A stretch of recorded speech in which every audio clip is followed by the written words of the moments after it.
Γι' αυτό δεν ενδιαφέρον, θέλω να παίζω παρέστερα.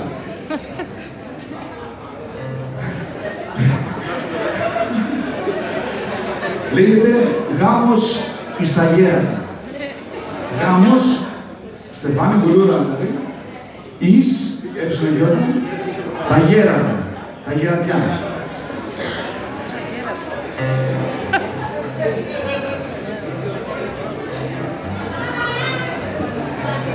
Παππού, καλέ παππού, με την πιτσιρίκα που θα πας. Εκείνη θέλει έρωτα και τρέλα κι όχι τα φιλιά σου με μασέλα. 20 χρονών κοπέλα κι εσύ 90 φεύγα βρε παππού. Θέλεις και κοστούμι γαβριάτικο, πες πως είναι αστείο αποκριάτικο. Γάμος εις τα κέρατα, εις σταυρός η κέρατα.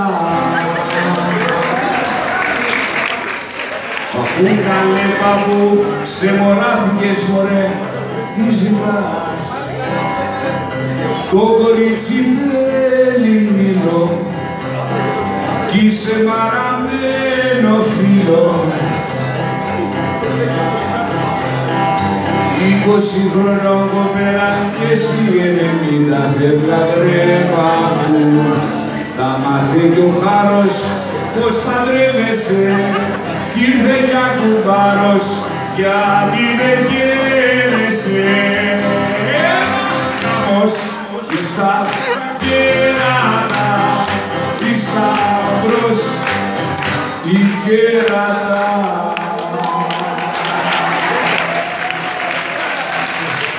Και σταμάτησε στο κατάλληλο σημείο, μάθησε μόνο φωνή. Εγώ με αυτή την κιθάρα συνεννοώ πολύ καλά, έχω μεγάλη επικοινωνία. Με άφησε μόνο. Λέει πάρ' το σύγκρο το χελερό, με σταμάτησε αυτή. Στέλνει. Τώρα δεν παίζει, δεν παίζει, και τώρα με έχει γνώση. Και τους φέρνει έτσι.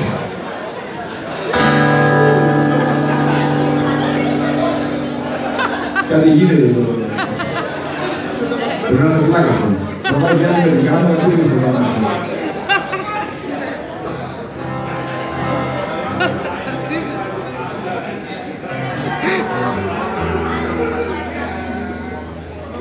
Τώρα θέλω να παίξω ένα τραγούδι, ας πούμε, ένα ρομαντικό άσμα. Αλλά φοβάμαι να μην σταματήσει το δεν παίζει και καθεί όλη αυτή η εισαγωγή που έχω γράψει. Μετά δεν με ακουστεί τίποτα. Το έχω ένα φόβο αυτό. Δεν φοβάμαι. Το μόνο που φοβάμαι είναι φοβάμαι όλα αυτά που θα γίνουν για μένα χωρίς όλα αυτά που θα γίνουν για μένα χωρίς εμένα. Φοβάμαι όλα αυτά που θα γίνουν για μένα χωρίς εμένα. Όλα αυτά που θα γίνουν για μένα χωρίς